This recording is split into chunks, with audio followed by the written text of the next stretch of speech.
Hello and welcome to today's Daily Prelims Practice session.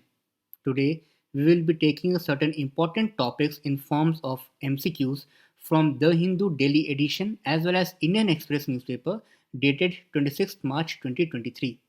The important topics which are to be discussed have been displayed on your screen and the timestamping of the same has been provided in the description box below. So now, let us begin our today's session. So our first question is in relation to the AFSPA. As you all know, AFSPA stands for Armed Forces Special Powers Act.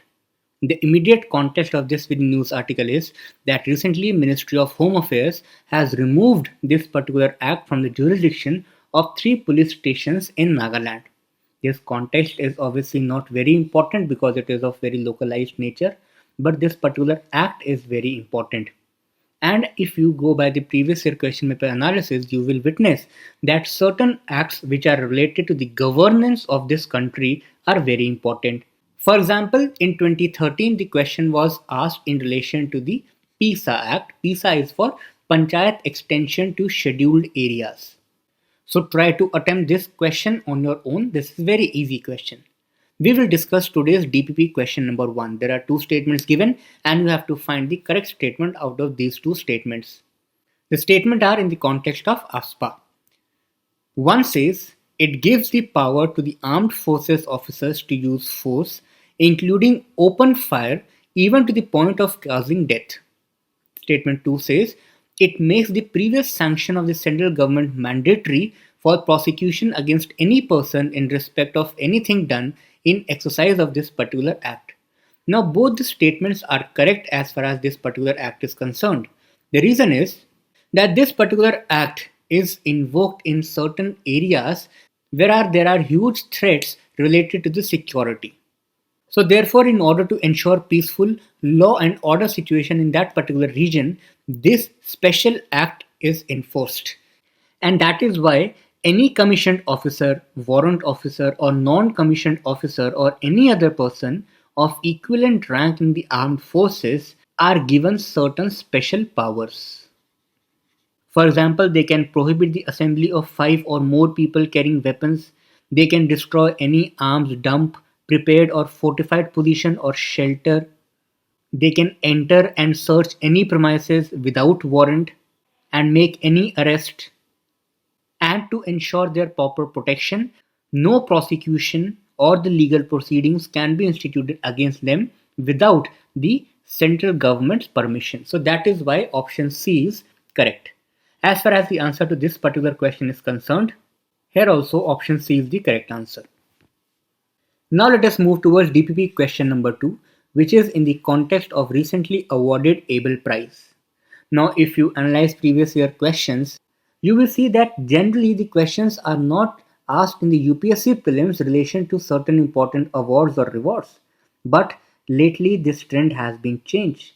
For example, last year the question was asked in relation to the Laureus World Sports Award. There were 3 statements and you have to find the correct statement. So that is why today also we have taken the question related to particular award. There are 3 statements given in regard to the ABEL prize and you have to find the correct statement. Statement 1 says it is awarded in the field of sports. This statement is incorrect because this particular award is awarded in the field of mathematics. So it is an international prize of mathematics which is awarded every year. And therefore even if you eliminate 1, there is only one option B which is left. And these 2 statements are also factually correct. This ABEL prize is named after the Niels Henrik Abel, who was the Norway's greatest mathematician. And recently, the ABEL prize of 2023 is received by Louis Caffarelli for his seminal contributions to regularity theory for non-linear partial differential equations, including free boundary problems. Obviously, we are not required to go into what exactly do we mean by non-linear partial differential equations. That is not required. The only thing is that ABEL prize is awarded in the field of mathematics. In 23, Louis Caffarelli has received this particular award. As far as the answer to the previous year question is concerned, option C is the correct answer. Now let us move towards DPP question number 3. This question has come in the context that recently the Lok Sabha has approved the setting up of Goods and Services Tax Appellate Tribunal, that is GSTAT.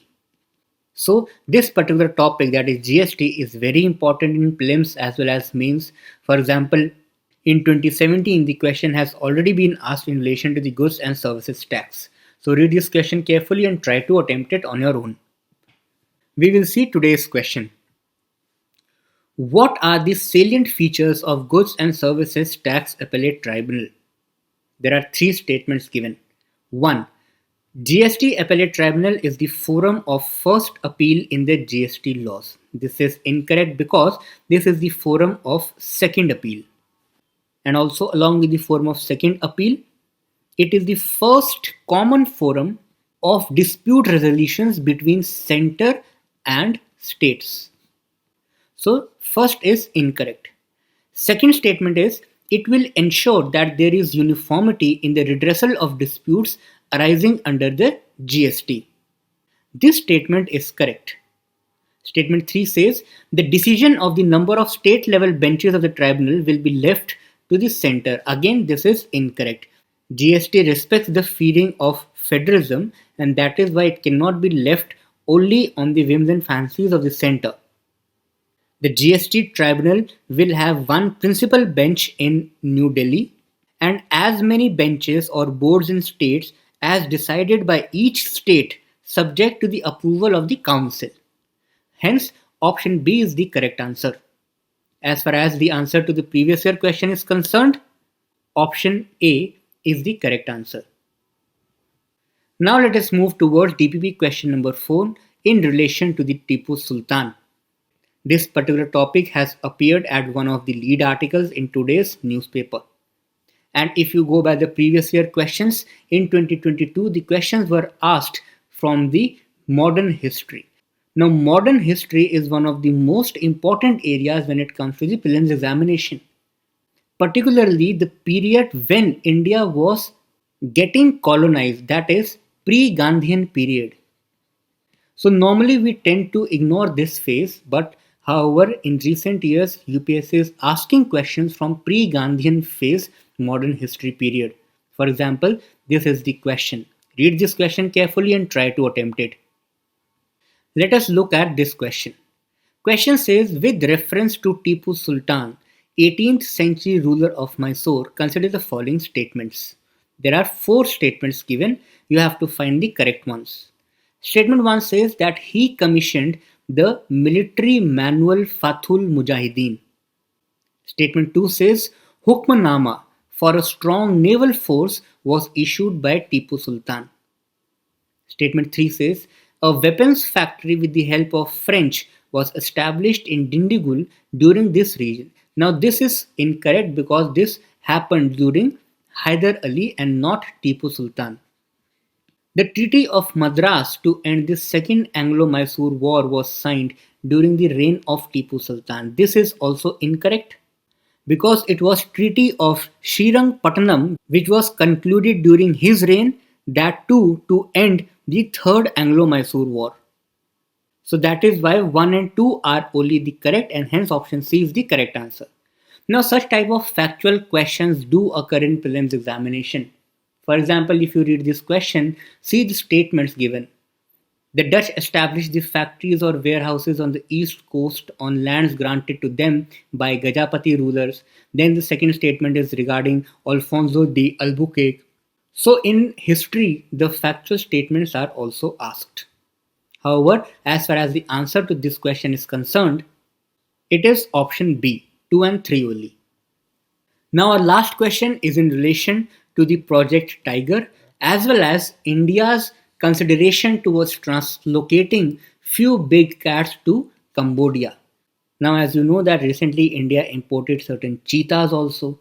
Now we are exporting certain big cats also. So topics related to the translocation of important animals from one country to other, in which at least one country is India, it becomes important. And that too when those animal species are endangered and are of national importance, like tiger. For example, in 2017, the question was asked in relation to the critical tiger habitat. So let us see the question in relation to the Project Tiger.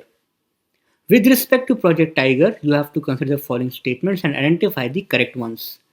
The Project Tiger in India was launched in 1980. Incorrect, it was in 1973. Second says there are 65 tiger reserves under this particular project. Again incorrect because it is 53. Third says NTCA is the immediate supervising agency. So this you have to understand that this particular initiative is funded by Union government and is administered under Ministry of Environment, Forest and Climate Change. However, immediate supervising agency is National Tiger Conservation Authority, that is NTCA. Therefore, third is the only correct statement and hence option C is the correct answer. As far as answer to this previous year question is concerned, it is option C, Nagarjun Sagar, Sri Salem Critical Tiger Habitat. So that was all for today's daily prelims practice session. All the very best and study hard.